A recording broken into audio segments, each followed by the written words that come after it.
to my YouTube channel, Virus Precious. Hi guys, and today you guys are feeling very much good. You know how I do it. So today we're going to be reacting to a Muslim video. It's saying 11 facts about Islam. Guys, I can't wait to just listen to these facts. I need to learn more, guys.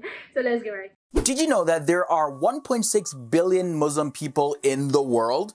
That's roughly 23% of the world's population. In fact, Islam is currently the second largest religion in the world next to Christianity. What's happening, everybody? My name is Leroy Kenton and welcome to another episode of FTD Facts. I'm back from traveling, so I'm in my regular set now. Now, here on this channel, we've given you scientific facts, facts about your favorite celebrities, as well as facts about countries and places, but we've never given you facts about a specific religion or a religious figure. So to stay true to our FTD Facts mandate to give you facts about everything and everything, we're jumping into the religious facts, starting off with Islam. I know many of you guys are also requesting facts about Hinduism and even Buddhism. Those are coming, but for now we got facts about Islam to talk about. Thanks to these guys right here for requesting this topic.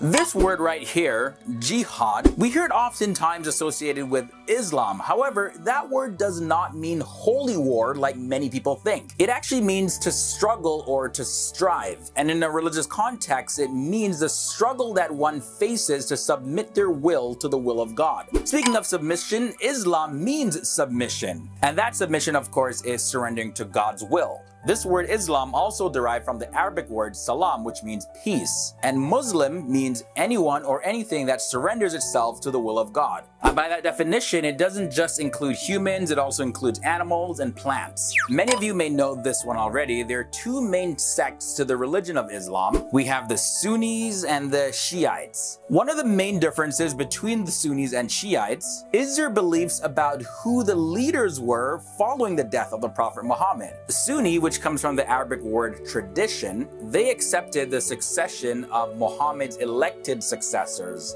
Sunni Muslims are very strict adherents to the way of life. And Shiite, which comes from the Arabic word for fraction, they're also known as Shia Muslims. They believe that the leaders must be descendants of the Prophet Muhammad through his daughter Fatima and her husband Caliph Ali. And you know what? That actually leads us to this episode's question, and that is, what is your religion? Let me know down there. And if you don't identify with any religion, let me also know that. And guys, let's try to not fight down there. You know, we could have various different beliefs, but we can still be respectful. Okay, so moving on. Now, there are 5 pillars of Islam that Muslims follow. First up, we have the Shahada, and that's a statement of faith that all Muslims recite at least once in their lifetime. Then we have the Salat or the Salah, and this is a daily ritual prayer of faith done 5 times a day.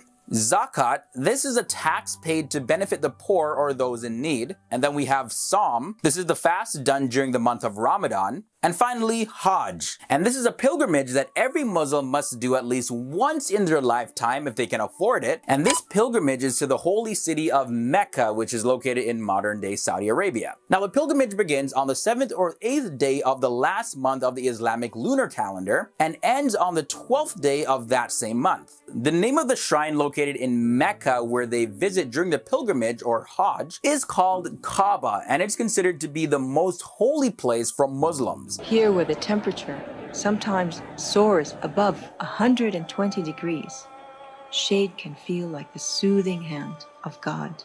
Now, did you know that Allah has 99 names in the Quran? Muslims believe that Allah or God revealed 99 names or attributes of himself, and it's through these 99 names that one can get to know him. A few of those names include Ar-Rahman, meaning the merciful, Al-Alim, the all-knowing, the omniscient, Al-Wali, the protecting friend, patron, and helper, and Ar-Razak, the ever-providing. So we already know that the amount of people that identify as Muslim is 23% of the world's population.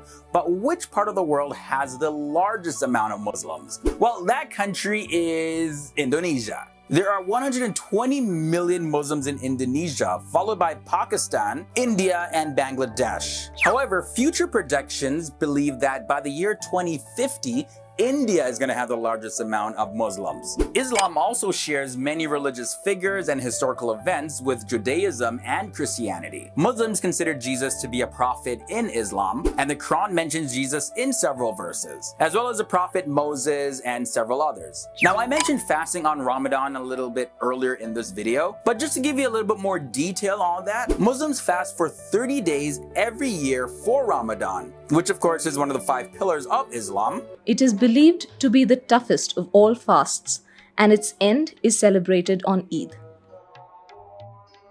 But why do they fast? Well, I'm sure that many of them do it for their own personal reasons, but most commonly, Muslims fast to experience what it feels like to be poor and hungry and to focus on their own spiritual journey. Alright, so since 1988, 8 countries have had Muslim women as their heads of state. These countries include Turkey, Indonesia, Senegal, Kosovo, Kyrgyzstan, Bangladesh, Pakistan, and Mauritius. Also, many other Muslim countries like Pakistan, Saudi Arabia, Iraq, and Afghanistan have a higher percentage of women in national elected offices than the United States. Now, I'm sure the rest of you who may not be Muslim, just like me, have heard this term, Assalamu alaikum. That phrase right there means peace be upon you. And that's what I wish for every single one of you watching this video, peace upon you. Too much fighting in the world, you can only really wish for peace anyways. We've come to the end of another episode of the FTD Facts. Thank you guys so much for tuning in. I hope you learned something if you weren't too familiar with these facts about Islam. And also let me know your requests for future videos. What other sort of religious facts do you want us to cover, as well as any other topic that you want us to do a video on? Let me know down there as well. Be sure to follow me on Facebook, Twitter, Instagram. Link to all the social medias are down below. And I'll see you guys in another video. Until the next time, I'm Leroy Kenton.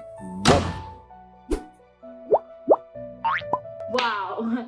Guys, honestly speaking, like, I'm not going to say I've not learned a lot. I have learned a lot. Like, the fact that he said Indonesia has the highest number of Muslims, like, I didn't even know that Indonesia had the highest numbers of Muslims. Like, I thought it was actually India, because they keep on complaining that India are too many in their country and stuff like that. And also, he said the fasting for 30 days. He said they're doing it for them to feel how it is to be hungry and poor.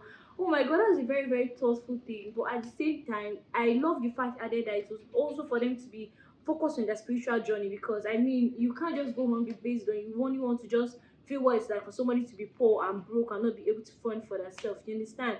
So I must say, like, I do love these people, the Islams, because rather the Muslims, because I love how they are down to earth and how they treat each other, and especially their community, how they don't take discriminations, or they don't allow other people to take advantage of their religion. I really love that.